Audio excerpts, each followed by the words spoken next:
Muito engraçado como o nosso ego funciona, né?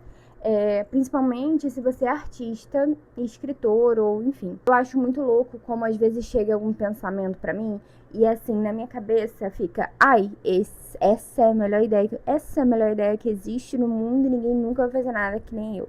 E aí a gente posta algo, né, nas redes sociais e essa ideia não chega nem 200 visualizações no TikTok. Aí você fica assim, nossa, eu sou uma merda.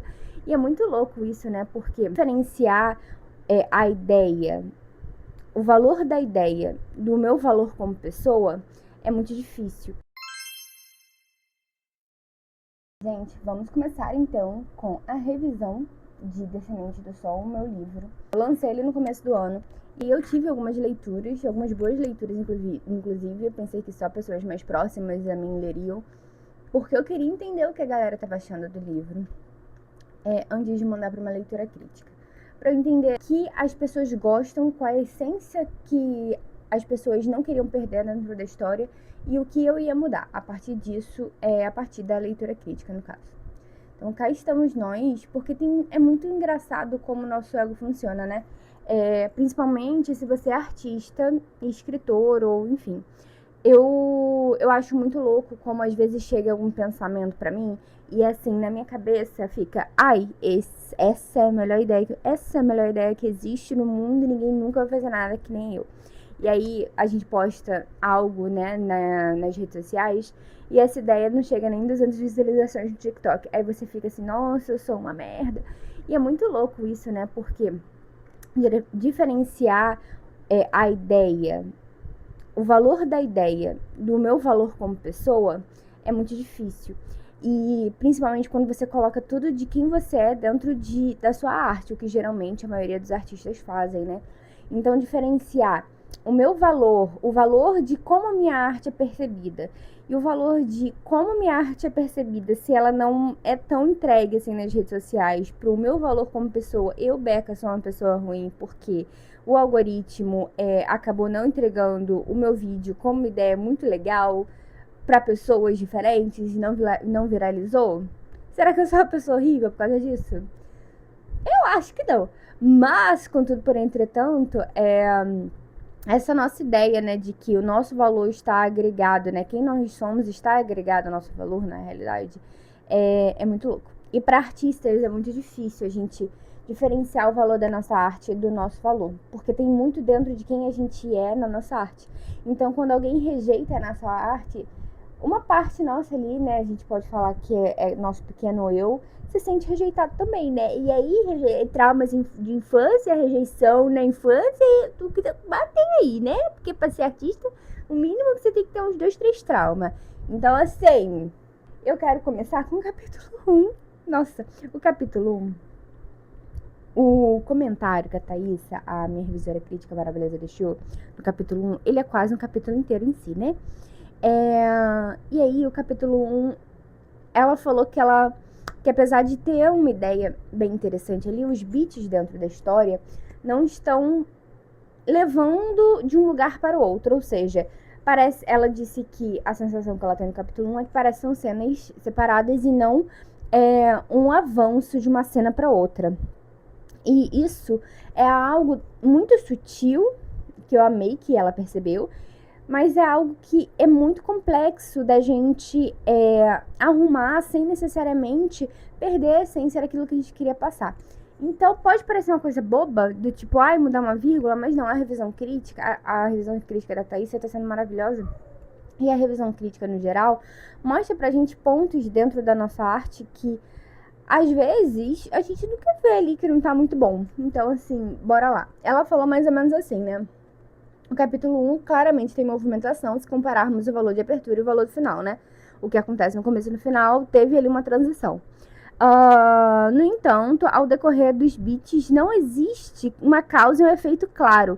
Então, foi o que eu falei, né? Os beats, né? Os momentos dentro da história, não, ela falou, ela sente que não estão conectados, né? Não estão dando essa sensação de avanço, né? Uma coisa causou a outra e essa outra coisa causou outra coisa e a partir disso se dá um movimento. E aí eu pensei em talvez tirar algumas cenas de dentro do capítulo, fazer um prólogo, para deixar uma cena específica no começo da história e depois continuar e fazer a alteração de todos os outros, né? De todas as outras cenas. Mas a Thaísa virou pra mim muito maravilhosa e falou que não achava que seria interessante. Ela falou assim, eu não acho que funciona transformar o começo em um prólogo. Isso porque ele precisa estar no escopo principal. Acredito que ficaria muito solto. E aí ela me deu algumas opções aqui de estrutura, né, pra usar. E aí eu quero fazer esses vídeos enquanto eu estou fazendo a alteração do meu livro. Hoje me concentrarei no capítulo 1, né? Mas porque eu quero mostrar pra vocês duas coisas, né? Uma é que o quão trabalhoso é fazer um livro de fantasia, né? O meu livro é uma duologia, esse é o livro 1 dessa duologia de fantasia. Quão trabalhoso é fazer um livro de fantasia em que existe todo um universo construído. E o quão trabalhoso é você pegar a sua essência e transformar a sua essência em uma arte. É porque tem um vídeo que eu amo muito, um vídeo não, né? Tem um criador de conteúdo que eu amo muito, que faz quadros belíssimos. Só que os quadros que ele faz assim, né? E se tal música fosse um quadro? E aí ele pega a música, ele tem a interpretação dele, da música, e a partir da interpretação dele, ele constrói ali um quadro com elementos daquela música, do que pra ele aquela música significa. E isso é muito interessante porque pode parecer muito simples, mas existe uma base, um fundamento muito essencial sobre entender o artista, porque você está pegando uma arte e transformando uma arte em outra arte. Da mesma forma que com o meu livro, eu peguei referências aqui de outros autores, obviamente, de coisas que eu amo. Então, tudo dentro desse livro sou eu pegando de outros artistas e traduzindo o que eu senti com esses outros artistas na minha voz. E aí, a partir disso, existe, né, esse entendimento do que é o outro, o que sou eu, como o outro vai reagir ao meu eu e qual a minha reação do outro ao meu eu. Olha só a loucura que é, né? Porém, contudo, entretanto, quando a gente tá empenhado a viver da nossa arte, o que é o meu maior sonho de vida, viver dos meus livros, da minha escrita criativa no geral, não necessariamente só dos meus livros, mas de tudo que eu escrevo, você precisa estar aberto a entender isso. E uma coisa que fica um pouco no nosso caminho é o ego. Eu tô aqui falando horrores, né, ao invés de estar escrevendo. Mas eu vou escrever. Depois eu vou contando no final, porque o que eu quero fazer aqui é um diário, né? Eu começar esse processo de escrita com tudo que tá na minha cabeça, e aí depois eu vou escrevendo e conto pra vocês como os meus pensamentos estão no final desse processo de escrita. Mas, por enquanto é isso, né? Traduzir a nossa arte e colocar a nossa arte no mundo significa estar vulnerável. E muitas pessoas não estão abertas a essa vulnerabilidade e não estão abertas à crítica que muitas vezes estar vulnerável traz, ou muitas vezes a crítica que é necessária para nossa arte evoluir. Porque, apesar de tudo, nós não somos a nossa arte. E aí eu volto para o nosso ponto inicial da conversa, né? Eu não sou a arte e a arte não sou eu, mas a arte existe em mim e eu existo na arte. Duas coisas diferentes. Mano, que felicidade. Eu comecei essa revisão 3h20 por aí, 3h25. E aí eu fiquei aqui 10 minutos falando com vocês antes de fato começar a escrever.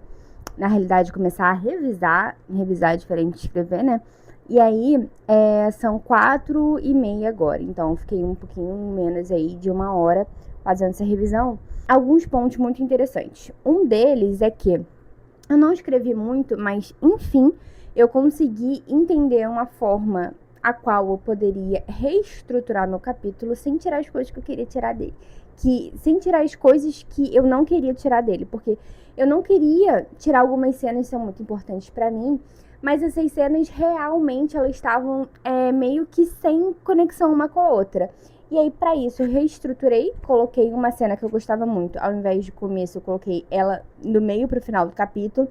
E aí eu acrescentei outras coisas que vão dar ali contexto para aquela história acontecer. Uma coisa que eu gostei muito foi que a Thaísa, ela colocou essa estrutura de capítulo, né? Que é objetivo, conflito e desastre. E aí foi muito mais fácil pra mim. Cara, a Thaísa salvando minha vida, né? Foi muito mais fácil para mim pensar como eu posso deixar isso de uma forma mais fluida, porque tava muito tipo objetivo, desastre e o conflito no meio ali. Então, assim, eu deixei ele de uma forma mais estruturada, esse capítulo.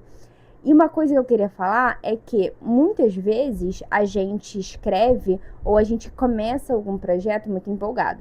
E aí a gente quer fazer tudo num dia só. Tipo, a gente quer fazer tudo desde o começo até o final no mesmo dia, acordar, sentar ali e terminar 3 horas da manhã. E isso não é muito, além de não ser muito saudável, não te ajuda muito a ter boas ideias para isso. O que eu estou falando isso por quê, né? Porque essa é a maior parte dessa 1 hora estruturando o que eu ia mudar. Então, eu escrevi comentários, eu troquei algumas cenas, eu acrescentei algumas frases, eu mudei uma cena de lugar, mas o capítulo não tá pronto. Eu só estruturei o que eu vou fazer. Amanhã que eu vou sentar e vou escrever o que eu estruturei hoje. E aí, o que isso faz mentalmente, né? Eu deixei um looping aberto. Isso é muito bom na sua motivação. Quando você tá fazendo algo que, por mais que você ame... Cara, quem aqui já fez alguma arte que precisa de paciência e um bom tempo para poder finalizar essa arte, seja desenho, escrever um livro? Muitas pessoas querem começar a escrever um livro, poucas terminam. E não é porque necessariamente é uma tarefa extremamente difícil. Não vou falar que escrever um livro é uma tarefa fácil, é uma tarefa difícil. Porém, contudo, entretanto, o que eu sinto que falta é a motivação para você continuar escrevendo, porque você escreve ali muito feliz no começo, que é a apresentação dessa história. E talvez você esteja muito feliz por uma cena ou outra e muito provavelmente pro final dessa história. Mas chega ali o desenvolvimento, o meio da sua história, em que muitas coisas estão acontecendo. É uma das partes mais importantes, porque um bom desenvolvimento faz com que a história ela fique na cabeça do leitor por mais tempo. Um bom desenvolvimento com um bom final, que é basicamente quase uma história perfeita, um bom começo com um bom desenvolvimento e um bom final, aí sim o desenvolvimento é a parte mais difícil de escrever dentro de um livro, porque além de ser um momento que você não pode deixar a história chata, durante o período de transição do começo ao fim, do início do conflito até o final do conflito dentro da sua história, né, da resolução daquilo que você apresentou no começo da história, além disso, é desmotivador, porque quando você tá no meio da história, você fica tipo, mano, ainda falta muito pra acabar. Eu ainda tenho que terminar de escrever. Quando eu terminar de escrever, eu tenho que revisar, terminar a revisão. E aí, depois que eu terminar a revisão, se eu mandar pra um leitor crítico, que nem eu fiz agora, eu vou ter que rever tudo de novo. Então, eu acho que o meio da história é quando a maioria das pessoas percebe que, cara, escrever um livro não é sentar na pica mole, né? Então, assim, fica complexo. Uma forma de você se motivar a continuar escrevendo ou a fazer as coisas que você quer fazer é deixar um loop aberto. Ou seja, quando eu estava mais empolgada, que eu estava pensando, nossa, agora eu vou escrever um negócio que eu queria muito escrever, eu não estou escrevendo. Eu fiz a estrutura e amanhã, quando eu sentar, eu vou sentar tipo, ai, gente, que legal, agora eu vou escrever aquela cena que eu queria escrever. Eu vou escrever a cena e aí eu vou pensar em outra estrutura, montar essa estrutura e deixar para amanhã, escrever amanhã a cena que muito provavelmente eu vou estar empolgada. Entendeu o que eu quero dizer? Eu estou abrindo um looping na minha própria cabeça sobre isso. Isso é o que muitos filmes fazem. Isso é o que muitos conteúdos nas redes sociais fazem. Quando você fala assim, mano, eu não consigo parar de assistir isso aqui, é porque essa história, de alguma forma, né, esse vídeo, filme, essa música, ela te fez entrar em um looping de um pensamento de algo que é importante pra você e você fica ali naquele looping querendo de novo, de novo, de novo. Pontos finais sobre essa 1 hora de escrita. Primeiro capítulo ainda. Eu sei que, muito provavelmente, o primeiro capítulo é o que eu mais tenho que fazer mudança. O primeiro capítulo, o capítulo que tem uma cena de ação, que eu tenho muitas coisas pra mudar nessa cena de ação, e o final ali da história. Mas o primeiro capítulo, ele é o mais importante do livro, porque uma boa história, com o primeiro capítulo ruim, as pessoas não dão oportunidade para conhecer essa história. Então, o primeiro capítulo sempre é o mais importante. As primeiras frases, principalmente, sempre são as mais importantes dentro de um livro. E, no geral, são a última coisa que eu escrevo. Tanto que eu mudei tanto meu primeiro capítulo que ele acabou perdendo um pouquinho disso que eu falei, né? Da conexão de uma cena com a outra. Não é que o capítulo esteja ruim, ele é um capítulo fluido. Porém, contudo, entretanto, faltava ali um pouco mais de bola, sabe? Algo que fizesse o capítulo fluir melhor. Estou muito empolgada com a revisão desse livro. Descendente do Sol vai voltar em breve para a Amazon. Pretendo lançar ele físico ainda esse ano. Veremos. Me conta você qual projeto criativo você está desenvolvendo. Se você precisar de ajuda, eu tenho uma consultoria de projetos criativos em que eu te ajudo a estruturar a sua ideia daquilo que você quer. E aí, a partir disso, você segue qual caminho for mais interessante para você. Beijos e até o próximo vídeo.